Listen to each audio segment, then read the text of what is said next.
नमस्कार किसानों, जैसे कि जुलाई और अगस्त का महीना जैसे ही स्टार्ट होता है तो बहुत सारे हमारे किसानों जो बेल वर्गीय फसलें होती हैं उन पर ज़्यादा फोकस करने लग जाते हैं। और वहीं देखा जाता है मार्केट में जो बेल वर्गीय फसलें उनकी डिमांड काफ़ी कम होती है और मार्केट में बहुत ज़्यादा क्वांटिटी में पहुंच जाती है, जिस वजह से मार्केट प्राइस भी कम देखने को मिलता है।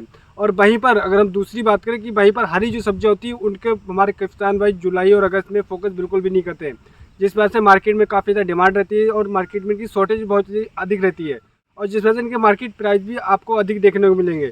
तो ऐसी कौन सी सब्जियां हैं हमारे किसान भाई बेल वर्गीय फसलों से थोड़ा फोकस कम करके इन जो हरी सब्जियों को ला करके जुलाई और अगस्त में बहुत ही शानदार पैदावार ले सकते हैं और साथ में मार्केट जो प्राइस है, जो सब्जियों का प्राइस 20 रुपये, तो इन सब्जियों का प्राइस 70 से लेकर 80-100 रुपये किलो भी ले सकते हैं।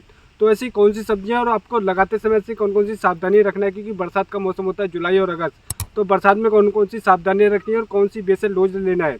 तो उसके लिए आप इस वीडियो को पूरा लास्ट तक देखते रहिएगा। इस वीडियो में हम बात करेंगे मात्र 4 से 5 ऐसी सब्जियों की, ऐसी हरी सब्जियों के बारे में बात करेंगे जो आप जुलाई और अगस्त में अगर आप लगा देते तो मार्केट से एक तो अच्छा प्राइस ले सकते हो और साथ में बहुत ही ज़बरदस्त पैदावार भी ले सकते हैं।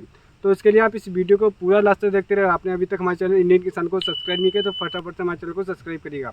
तो जुलाई और अगस्त के महीने में काफ़ी सारे हमारे किसान में बेल वर्गीय फसलें जैसे कि लौकी, तुरई, कद्दू, खीरा, इन सब्जियों का चयन करते हैं और काफ़ी मात्रा में लगाते हैं। और वहीं पर मार्केट प्राइस इनको कम देखने को मिलता है क्योंकि मार्केट में बहुत ही ज़्यादा क्वांटिटी में पहुंच जाता है, जिस वजह से मार्केट में डिमांड कम होती है और वहीं पर प्राइस इनका आधा रह जाता है। तो वहीं पर जो हमारे किसान में जुलाई और अगस्त महीने में अगर आप हरी सब्जियों का कुछ हरी सब्जियों का चयन करेंगे तो आप बहुत ही अच्छा एक तो मार्केट प्राइस ले पाएंगे, दूसरा साथ में अधिक उत्पादन भी ले सकते हैं। तो मैं आपको बताना चाहूँगा सबसे पहले जो सब्जी है उन सब्जियों के बारे में बात करें, फिर हम बात करें कि कौन सी आपको बेसल डोज लेना है, क्योंकि बेसल डोज में जुलाई महीना और अगस्त महीने में बरसात हो रही होती तो कौन सी बेस्ट बेसल डोज है जिससे हमारे किसान भी अच्छा उत्पादन ले सकें। जुलाई महीने में सबसे पहले जो फसल है वो फूल गोभी, क्योंकि अगर 25 जुलाई से लेकर और आप लास्ट अगस्त में भी लगा देते जुलाई और अगस्त में अगर आप फूल गोभी खेती कर देते हैं, अगर आपके पास नर्सरी तो आप अभी लगा दीजिए, नहीं नर्सरी नहीं है तो आप नर्सरी डालिएगा, उसके 25 दिन के बाद आप इसकी रोपाई कर दीजिएगा। और फूल गोभी का आने वाले समय में दिवाली तक आपका ये फूल गोभी चलेगा और मार्केट में बहुत ही शानदार प्राइस आपको मिलेगा।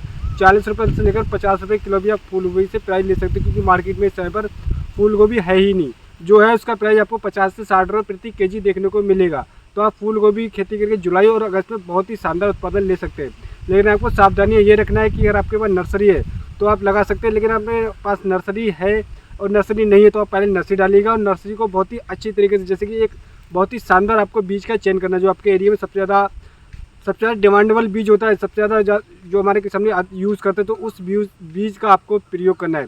दूसरा, आपको खेत चयन करते हैं बहुत ही ज़्यादा सावधानी रखना है कि जुलाई और अगस्त महीने में काफ़ी ज़्यादा बरसात देखने को मिल रही है और हो भी रही है। तो आपको फूल गोभी खेती करते समय आपको उन खेतों का चयन करना है जहाँ पर पानी का भराव बिल्कुल भी नहीं होना चाहिए, या तो आप बेड विधि से करें या फिर उन खेतों का चयन करें जहाँ पर आपको पानी भराव की समस्या बिल्कुल भी देखने को ना मिल रही हो, तभी आप फूल गोभी खेती करके बहुत ही शानदार उत्पादन ले सकते हैं। तो आप जुलाई के महीने में फूल गोभी की खेती करके बहुत ही शानदार उत्पादन ले सकते हैं।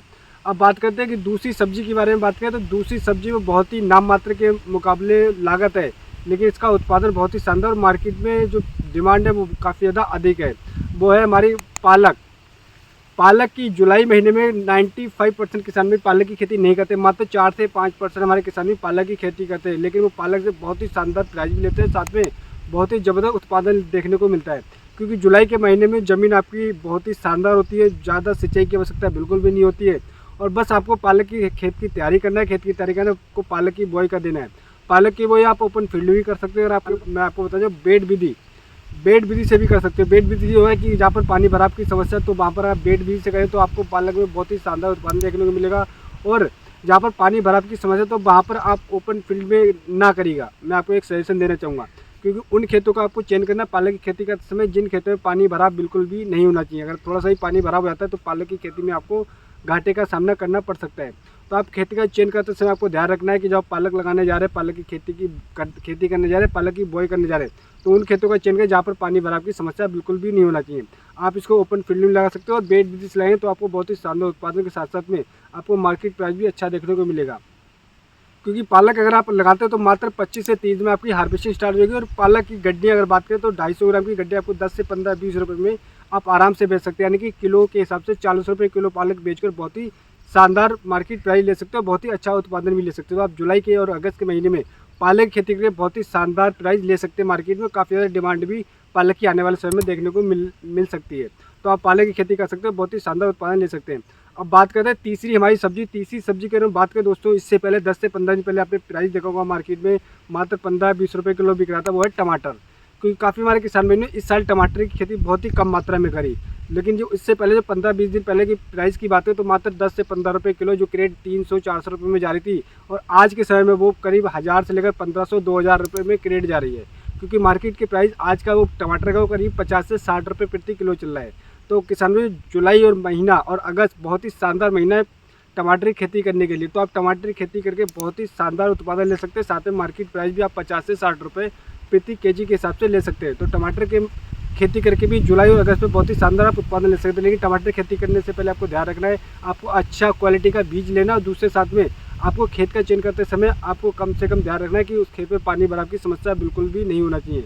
और तीसरा जो सबसे बेस्ट चीज़ है वो है आपको बेसल डोज का प्रयोग, कौन सी बेसल डोज का प्रयोग करना है। तो इसके लिए आप इस वीडियो को पूरा लास्ट तक देखते रहिएगा, आपको बहुत ही ज़बरदस्त जानकारी मिलेगी। बेसल डोज में टमाटर की खेती करें, कोई अन्य खेती जो मैं आपको सब्जी बता रही, इन फसलों की लगाने से पहले आपको कौन सी बेसल डोज का प्रयोग करें। तो इसके लिए आप इस वीडियो को पूरा लास्ट तक देखते रहिएगा। अब बात करें दोस्तों चौथी हमारी सब्जी के बारे में। चौथी जो है फसल है वो है धनिया। हरा धनिया की अगर बात करें तो इस समय पर करीब आपको 150 रुपये से लेकर 200 रुपये किलो भी मार्केट प्राइस देखने को मिल रहा है। लेकिन मात्र 3 से 4% हमारे किसान भाई धनिया की खेती करते हैं जुलाई और अगस्त महीने में, और वो बहुत ही शानदार उत्पादन कमाते हैं और बहुत ही शानदार मार्केट से प्राइस भी उठाते हैं। तो यही कारण है क्योंकि मार्केट में डिमांड काफ़ी ज़्यादा धनिया की इस समय पर देखने को मिलती है, पैदावार बहुत ही कम देखने को मिलता है, जिस वजह से मार्केट में प्राइस इसका बहुत ही ऊपर देखने को मिल रहा है। 200 रुपये किलो, 150 रुपये लेकर 200 रुपये किलो तक धनिया का प्राइस इस समय पर देखने को मिल रहा है। तो आप जुलाई और अगस्त में धनिया की खेती करके बहुत ही शानदार उत्पादन ले सकते हैं। एक तो लागत इसमें बिल्कुल भी नहीं, आपको खेत की तैयारी करना है और धनिया की बुआई कर देना है। आप दो तरीके से धनिया की बुआई कर सकते हैं, एक तो आप ओपन फील्ड में कर सकते हैं, दूसरा आप बेड बनाकर बेड विधि से भी धनिया की खेती करके बहुत ही शानदार उत्पादन ले सकते हो। साथ में मार्केट प्राइस भी बहुत ही शानदार ले सकते हैं। क्योंकि जुलाई के महीने में अगर आप धनिया लगाते हो और अगस्त के महीने में लगाते हैं, मात्र 20 से 25 दिन में आपका हार्वेस्टिंग स्टार्ट हो जाएगी। लेकिन आपको ध्यान रखना है, बुआई करते समय उन खेतों का चयन करना है जहाँ पर पानी निकलने की व्यवस्था होना चाहिए। अगर आपको लगता है थोड़ा बहुत पानी खड़ा होता है तो आप बेड विधि से धनिया की खेती करके बहुत ही शानदार उत्पादन ले सकते हैं। तो आप जुलाई और अगस्त महीने में धनिया की खेती करके बहुत ही शानदार उत्पादन ले सकते हैं। दोस्तों लास्ट और आखिरी सब्जी के बारे में बात करें तो इस समय उसका भी प्राइस 150 रुपये लेकर 200 रुपये किलो मार्केट में देखने को मिल रहा है। क्योंकि उसका फसल तो काफ़ी हमारे किसान नहीं करते, लेकिन सही समय पर नहीं कर रहे हैं, जिस वजह से उन्हें सही उत्पादन नहीं मिल रहा है। तो वो फसल है किसान भाई हरी मिर्च। हरी मिर्च की बात करें तो इस समय पर 120 रुपये से लेकर 150-200 रुपये किलो भी मार्केट में प्राइस देखने को मिल रहा है। तो आप जुलाई और अगस्त महीने में अगर आपके पास नर्सरी है तो आप नर्सरी से रुपाई कर दीजिएगा और बहुत ही शानदार आप उत्पादन ले सकते हैं। साथ में मार्केट प्राइस भी आने वाले समय में और ज़्यादा ऊपर जाएगी, क्योंकि जो पहले की हरी मिर्च लगाई हुई थी वो खत्म होने की कगार पर है, और वहीं अगर आप लगाएंगे तो 40 से 45 दिन आपकी हार्वेस्टिंग स्टार्ट हो जाएगी। तो आप जुलाई और अगस्त महीने में हरी मिर्च की खेती करके बहुत ही शानदार रिकार्ड पैदावार ले सकते हैं। तो इन सब्जियों को जैसे कि मैंने आपको बताया, इन 4 से 5 सब्जियों में से कोई भी सब्जी का चयन करेंगे, चयन करके आप लगाते हैं तो आप बहुत ही शानदार उत्पादन ले सकते हैं। साथ साथ में मार्केट जो ट्रेंड है उसको आप फॉलो करके और बहुत ही शानदार प्राइस भी ले सकते हैं। क्योंकि आने वाले समय जो मैंने आपको सब्जियां बताई थी इनकी डिमांड बहुत ज़्यादा अधिक बढ़ने वाली है, उसके साथ साथ में इनका प्राइस भी आपको ऊपर जाता हुआ दिखाई देगा। तो आप इन सब्जियों का चयन करके बहुत ही शानदार उत्पादन ले सकते हैं, साथ में मार्केट प्राइस भी ले सकते हैं। अब बात करते हैं, जैसे कि हमने वीडियो के स्टार्टिंग में बताया था कि हमें बेसल डोज पे जुलाई और अगस्त महीने में बरसात हो रही होती है, तो हमें कौन सी बेसल डोज का प्रयोग करना है, कौन कौन से रासायनिक खादों का प्रयोग करना है। तो दोस्तों मैं आपको बताना चाहूँगा, बेसल डोज लेने से पहले आपको अपने खेत की तैयारी करते समय 1 एकड़ में कम से कम 3 से 4 ट्रॉली सड़े हुए गोबर की खाद का अवश्य प्रयोग करना है। क्योंकि अगर आप सड़े हुए गोबर की खाद का प्रयोग नहीं करेंगे तो आप कोई भी रासायनिक खाद का प्रयोग कर लें, आपको उत्पादन अच्छा देखने को नहीं मिलेगा। वहीं पर आपकी वेजिटेटिव ग्रोथ कम होगी, रुक जाएगी, और अच्छा आपका जो फ्रूटिंग हुई फ्रूटिंग का भी साइज भी आपको अच्छा देखने को नहीं मिलेगा, छोटा मिलेगा, और दूसरे उसका कलर आपको अच्छा देखने को नहीं मिलेगा। तो आप खेत की तैयारी कर रहे हैं तो उस समय पर आपको 3 से 4 ट्रॉली सड़े हुए गोबर की खाद का अच्छी तरीके से प्रयोग करना है। और उसके बाद में रासायनिक खादों की बात करें तो आपके एरिया में एनपीके से अगर बुआई हो रही तो आप एनपीके 1 बोरी या फिर 1.5 बोरी यानी कि 70 किलोग्राम प्रति एकड़ के हिसाब से एनपीके लीजिएगा। और जो रीजेंट आता है दानेदार 5 से 7 किलोग्राम रीजेंट आप ले सकते हैं, 5 से 7 किलोग्राम। उसके साथ में जो भी जैसे फंगस की समस्या देखें तो एक फंगिसाइड अवश्य प्रयोग करिएगा। और दूसरा इसके साथ में कोई भी एक बायोबीटा का आता है, जैसे कि बायोबीटा का आता है, बायोबीटा का प्रयोग कर सकते हैं। नहीं तो आप सागरिका दानेदार 10 किलोग्राम प्रति एकड़ के हिसाब से यूज़ कर सकते हैं। और उसके साथ में आपने जिंक का प्रयोग नहीं करा पिछली फसल में तो आपको कम से कम 5 किलोग्राम प्रति एकड़ के हिसाब से जिंक का प्रयोग करें। तो इन बेसल डोज अगर आप प्रयोग करेंगे और साथ में सड़े हुए गोबर की खाद का प्रयोग करेंगे तो वहीं आपका उत्पादन एक तो वेजिटेटिव ग्रोथ बहुत ही शानदार होगी, और जब आपकी फ्रूटिंग स्टार्ट होगी तो फ्रूट का जो साइज़ होगा बहुत ही शानदार होगा, देखने में कलर बहुत ही शानदार होगा। तो आप इस तरीके से आप बेसल डोज का प्रयोग करें। जो मैंने सब्जियों का बताया, अगर आप इन सब्जियों का चयन करें तो आप मार्केट से आने वाले समय में उत्पादन के साथ साथ में अच्छा प्राइस भी ले सकते हैं। तो उम्मीद करता हूँ दोस्तों आपको हमारा वीडियो पसंद आएगा। वीडियो आपको हमारा पसंद आया तो हमारे चैनल को सब्सक्राइब करना बिल्कुल भूलिए और हमारे इस वीडियो को ज़्यादा से ज़्यादा शेयर करें, जिससे जो हमारी जानकारी और हमारी बातें हमारे सभी के साथ में तो पहुँच सके। तो मिलते हैं नेक्स्ट वीडियो में नेक्स्ट जानकारी के साथ। जब तक के लिए धन्यवाद दोस्तों।